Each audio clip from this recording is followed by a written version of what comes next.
Welcome back to my channel Easy Grammar, my dear subscribers and students. My dear students, இப்போ நம்ம tense பத்தி பார்க்க போறோம். என்னது அப்படின்னா tenses. இந்த tenses பார்க்கிறதுக்கு முன்னாடி கண்டிப்பா நம்ம verb பத்தி தெரிஞ்சுக்கணும். ஏன்னா தமிழா இருந்தாலும் சரி இங்கிலீஷா இருந்தாலும் சரி என்ன டென்ஷன் கண்டுபிடிக்கிறதுக்கு ஃபர்ஸ்ட் நம்ம எதை பார்க்கறோம் அப்படின்னு சொன்னா வேர்பை தான் பார்க்கறோம். அப்ப வேர்பை வச்சு தான் நம்ம டென்ஷன் முடிவு பண்றோம். முதல்ல டென்ஸ்னா என்ன அப்படின்னு சொன்னா time of an action. Time of an action is called tense. அப்ப அந்த வேர்ப்னு சொல்லி பார்க்கும் போதே அந்த வேர்ப்ல பாத்தீங்க அப்படின்னு சொன்னா V1, V2, V3, V4, V5. இந்த V5 கூட விட்டுருங்க. இப்ப அதிகமா நம்ம பண்ணக்கூடியது என்ன அப்படின்னா V1, V2, V3, V4. இந்த V1 அப்படிங்கிறது present, V2ங்கிறது past, V3ங்கிறது வந்து past participle, V4ங்கிறது வந்து present participle. ஓகே, இப்போ ஒரு வேர்புக்கு வந்து இப்போ நம்ம ஃப்ரீக்வென்ட்டா யூஸ் பண்ணக்கூடிய பார்ட்ஸ் எத்தனை அப்படின்னு சொன்னா 4. V1, V2, V3, V4. Okay, இப்போ இந்த V2 எங்க நம்ம யூஸ் பண்றோம் அப்படின்னு சொன்னா past tenseல நம்ம யூஸ் பண்றோம். V1 எங்க யூஸ் பண்றோம் அப்படின்னு சொன்னா present tenseல நம்ம யூஸ் பண்றோம். அப்போ V1 present tense, V2 past tense, V3 எங்க நம்ம யூஸ் பண்றோம் அப்படின்னு சொன்னா அந்த V3 ரெண்டு இடத்துல யூஸ் பண்றோம். ஒன்னு எங்க அப்படின்னு சொன்னா perfect tenseல யூஸ் பண்றோம். எதுல யூஸ் பண்றோம்? perfect tenseல யூஸ் பண்றோம். இன்னொரு இடத்துல யூஸ் பண்றோம் எங்க அப்படின்னா passive voiceல யூஸ் பண்றோம். இன்னொரு இடத்துல எங்க யூஸ் பண்றோம்? passive voiceல யூஸ் பண்றோம். அப்ப V3 எங்க யூஸ் பண்றோம்னு தெரியுது இல்லையா? ஒண்ணே perfect tenseல யூஸ் பண்றோம், இன்னொன்னு வாய்ஸ்னு எடுத்துக்கிட்டா passive voiceல நம்ம யூஸ் பண்றோம். ஓகே, V4 நம்ம எங்க யூஸ் பண்றோம் அப்படின்னு சொன்னா present participle. present participle V4 ஃபுல்லாவே ஒரு வெர்புனுடைய ing form is called present participle. இப்போ ஃபார் எக்ஸாம்பிள் go அப்படின்னு ஒரு வெர்ப் எடுத்துக்கிட்டோம் அப்படின்னா அதுக்கு V4 going. teach அப்படிங்கிற வெர்புக்கு V4 teaching. eat அப்படிங்கிறதுக்கு V4 eating. ஆக மொத்தத்துல V4 அப்படிங்கக்கூடியது ஃபுல்லாவே ing ஃபார்ம், ஒரு வெர்புடைய ing ஃபார்ம் வந்து V4. அப்ப இந்த V4 நம்ம எங்க யூஸ் பண்றோம் அப்படின்னு சொன்னா கண்டினியூஸ் டென்ஸ்ல யூஸ் பண்றோம். எதுல யூஸ் பண்றோம்? கண்டினியூஸ் டென்ஸ்ல யூஸ் பண்றோம்.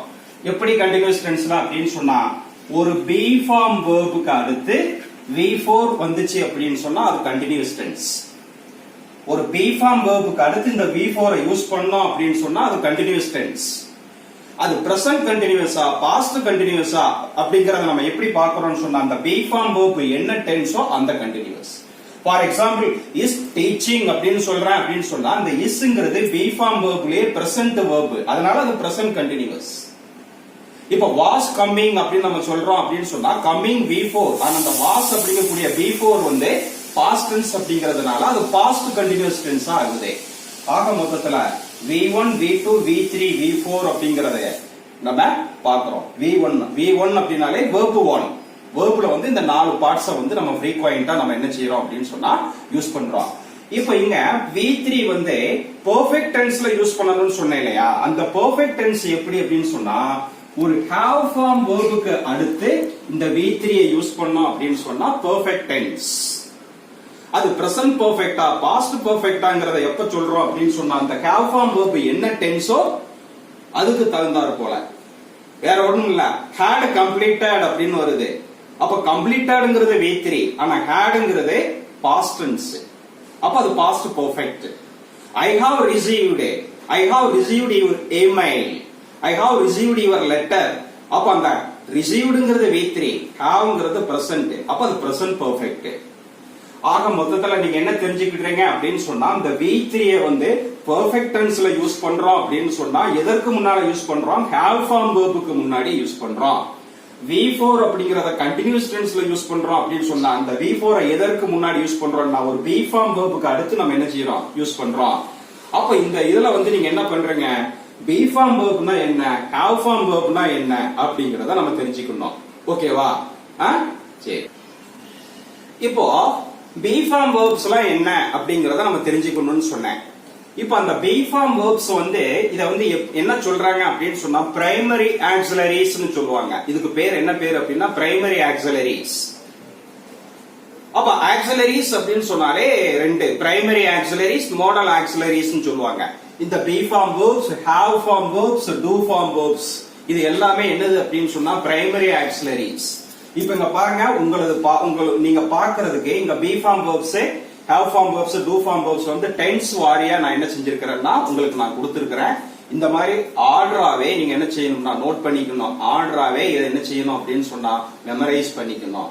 இப்போ இங்க பாருங்க, am, is, are present tense, was, were past tense, shall be, will be future tense, be, been, being. ஓகேவா? இப்போ அதே மாதிரி have form verbs பாருங்க, have, has present tense, hadங்கிறது past tense, shall have, will haveங்கிறது future tense. அது மாதிரி do form verbs பாருங்க, do, does present tense, did to past tense, shall do, will doங்கிறது future tense. இப்போ இந்த ஒரு இடத்துல பாருங்க, has அப்படின்னு சொல்லி நம்ம யூஸ் பண்ணியிருக்கோம். இந்த இடத்துல hasங்கிறது எங்க நம்ம யூஸ் பண்றோம்னா present formல third person singular he, she, it சப்ஜெக்டா வந்துச்சு அப்படின்னு சொன்னா நம்ம has யூஸ் பண்ணணும். இந்த have யூஸ் பண்ண கூடாது. அப்ப இந்த have எங்க யூஸ் பண்றீங்க? present formல present tenseல subject I, we, you, they வந்துச்சுன்னா நீங்க have யூஸ் பண்ணிக்கலாம். இதே he, she, it வந்துச்சுன்னா நீங்க has யூஸ் பண்ணிக்கணும். அதே மாதிரி தான் இங்க does அப்படிங்கறதும் இங்க do அப்படிங்கறதும். ஓகேவா? சரி. இப்போ இந்த B ஃபார்ம் verbs நம்ம எங்க யூஸ் பண்ணுவோம்? கண்டினியூஸ் டென்ஸ்ல யூஸ் பண்ணுவோம். அப்ப கண்டினியூஸ் டென்ஸ் நம்ம பார்க்கிறதுக்கு முன்னாடி இந்த B ஃபார்ம் verbs நம்ம தெரிஞ்சு வச்சுக்க வேண்டியது. அதே மாதிரி பெர்ஃபெக்ட் டென்ஸ் நம்ம எங்க யூஸ் பண்றோம்னா ஒரு ஹேவ் ஃபார்ம் வெர்புக்கு அடுத்து தான் நம்ம யூஸ் பண்ணணும். அதனால ஹேவ் ஃபார்ம் வெர்ப்ஸ் நம்ம தெரிஞ்சுக்கிறோம். ஏன்னா அதை வச்சு தான் அது பிரசன்டா பாஸ்டா, இப்ப கண்டினியூஸ்னா பிரசன்ட் கண்டினியூஸா, பாஸ்ட் கண்டினியூஸா, பெர்ஃபெக்ட் அப்படின்னு சொன்னா பிரசன்ட் பெர்ஃபெக்ட்டா, பாஸ்ட் பெர்ஃபெக்ட்டா, எதை வச்சு முடிவு பண்றோம்னா இதை வச்சு தான் நம்ம என்ன செய்யறோம்? முடிவு பண்றோம். ஓகேவா? இதை நீங்க என்ன பண்ணணும்னா நோட் பண்ணிக்கணும், மெமரைஸ் பண்ணி. என்ன ஸ்டூடெண்ட்ஸ், அதை நோட் பண்ணிக்கிட்டீங்களா நீங்க? Right, okay. அப்போ இப்ப டென்ஸ்க்கு முன்னாடி நம்ம என்ன பாக்குறோம்னா வேர்ப பாத்துக்கிட்டு இருக்கோம். வேர்ப வச்சு தான் நம்ம டென்ஸ் முடிவு பண்றோம். அதனால வேர்ப தெரிஞ்சுக்கிடக்கூடிய கட்டாய சூழ்நிலை இல்லையா? இப்ப அந்த வேர்ப்னே நீங்க எடுத்துக்கிட்டீங்க அப்படின்னு சொன்னா எத்தனை வகை இருக்குது அப்படின்னு சொன்னா இங்க பாருங்க, வீக் வேர்ப்ஸ், அடுத்து பாருங்க ஸ்ட்ராங் வேர்ப்ஸ், அடுத்து என்னது அப்படின்னு சொன்னா நியூட்ரல் verbs. இப்ப இத நம்ம என்ன செய்யறோம் அப்படின்னு சொன்னா நம்ம என்ன செய்யறோம் பார்க்கிறோம். இப்போ weak verbsனா என்ன, strong verbsனா என்ன, neutral verbsனா என்ன அப்படிங்கறத நம்ம பார்க்கணும். ஆக ஒரு verb அப்படின்னு சொன்னா V1, V2, V3, V4 அப்படின்னு சொல்லி பார்த்தோம். இப்ப அந்த verbலயும் weak verb, strong verb, neutral verbனு சொல்லி மூணு கேட்டகரி இருக்குது. இந்த weak verbங்கிறது வேற ஒண்ணும் இல்ல, ஒரு வெர்ப் பிரசன்ட்ல ஒரு வெர்ப் கொடுத்திருக்கான், அத பாஸ்ட்க்கோ அல்லது பாஸ்ட் பார்ட்டிசிபிள்க்கோ ஐ மீன் V2 கோ அல்லது V3 கோ மாத்தலாம். ஒன்னு டி அல்லது ed சேர்த்துட்டீங்கன்னா போதும். இப்ப வாக் அப்படிங்கிற ஒரு வெர்ப் இருக்குது அப்படின்னு சொன்னா அதுக்கு V3 என்னது? வாக்டு. V2 என்னது? வாக்டு. அதோட என்ன பண்ணிருக்கீங்க? ed மட்டும் தான் சேர்த்திருக்கீங்க. இப்ப அது என்ன அப்படின்னு சொன்னா weak verbs. அப்ப weak verbs அப்படின்னு சொன்னா ஒரு பிரசன்ட்ல இருந்து பாஸ்ட்க்கோ பாஸ்ட் பார்ட்டிசிபிள்க்கோ மாத்துறதுக்கு டி அல்லது ed சேர்த்தீங்கன்னா போதும். ஓகே. அப்ப ஸ்ட்ராங் verbsனா என்ன அப்படின்னு சொன்னா அங்கங்க மாறும். இதே மாதிரி டி அல்லது ed சேர்த்துக்கோ, பாஸ்ட் டென்ஸ்க்கு டி அல்லது ed சேர்த்துக்கோ அப்படின்னு சொல்ல முடியாது. அங்கங்க என்ன செய்யும் அப்படின்னு சொன்னா மாறும். அப்படி மாறக்கூடியது ஸ்ட்ராங் verbs. நியூட்ரல் verbs அப்படின்னா என்ன அப்படின்னா நியூட்ரல் அப்படின்னு சொன்னாலே இங்கேயும் இல்ல அங்கேயும் இல்ல, மிடில்ல இருக்கக்கூடியது, மாறாதது. அப்ப என்ன செய்யறீங்க அப்படின்னு சொன்னா நியூட்ரல் verb அப்படின்னு சொன்னா V1 அதான், V2 அதான், V3 அதான். Cut cut cut. put puts. இந்த மாதிரி கட் அப்படிங்கக்கூடிய verb V1 V2 கட் தான், V3 கட். புட் அப்படிங்கக்கூடியது V1 V2 put, V3 puts. அப்ப மூணுலயுமே மாறாம ஒரே மாதிரி வரக்கூடியது நியூட்ரல் verb.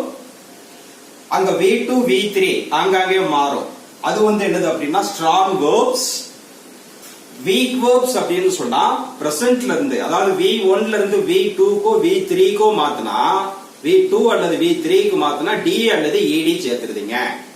இப்ப என்ன பண்றேன்னா உங்களது பார்வைக்கு நீங்க நோட் பண்ணிக்கிறதுக்கு இந்த week verbs, strong verbs, neutral verbs ஒரு அட்டவணை கொடுக்கிறேன். இதோ பாருங்க.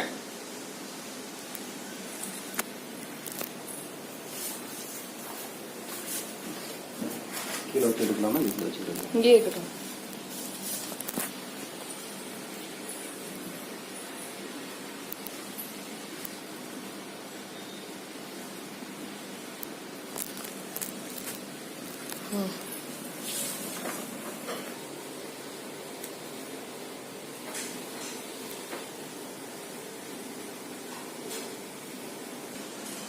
என்ன students, strong verbs, weak verbs, neutral verbs அந்த இண்டெக்ஸ் பாத்தீங்களா?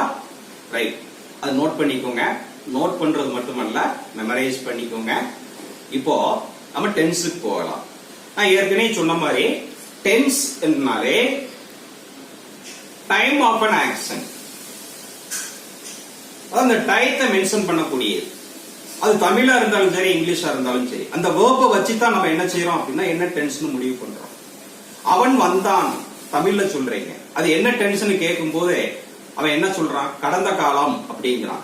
எப்படிரா அப்படின்னு கேட்டா வந்தான் வந்திருக்கு சார். அந்த வந்தான் வரு வா அந்த வேர்பு, வந்தான்ங்கிறது வேர்ப். அந்த வேர்பை வச்சுதான் தமிழ்ல கூட கடந்த காலம்னு சொல்றீங்க. ஐ ரோட் எ லெட்டர், இது என்ன டென்ஸ் அப்படின்னு கேட்டா இது பாஸ்ட் டென்ஸ்னு சொல்றேன். ஏன்னா ரோட் அப்படிங்கிறது பாஸ்ட் டென்ஸ் சார். அப்ப தமிழா இருந்தாலும் இங்கிலீஷா இருந்தாலும் நீங்க எதை வச்சு முடிவு பண்றீங்க? வேர்பை வச்சு தான் முடிவு பண்றீங்க. அதனால அந்த வேர்புடைய கேட்டகரி ஃபுல்லாவே நம்ம இப்ப பார்த்தோம். இப்ப அடுத்த கட்டமா நம்ம என்ன செய்யறோம் அப்படின்னு சொன்னா டென்சஸ் பத்தி நம்ம பார்க்க போறோம். திரும்பவும் சொல்றேன், டென்ஸ் அப்படிங்கக்கூடியது டைம் ஆஃப் an ஆக்ஷன். அந்த டென்ஸ் எத்தனை வகையில இருக்குது அப்படிங்கிறது உங்க பார்வைக்கு. இது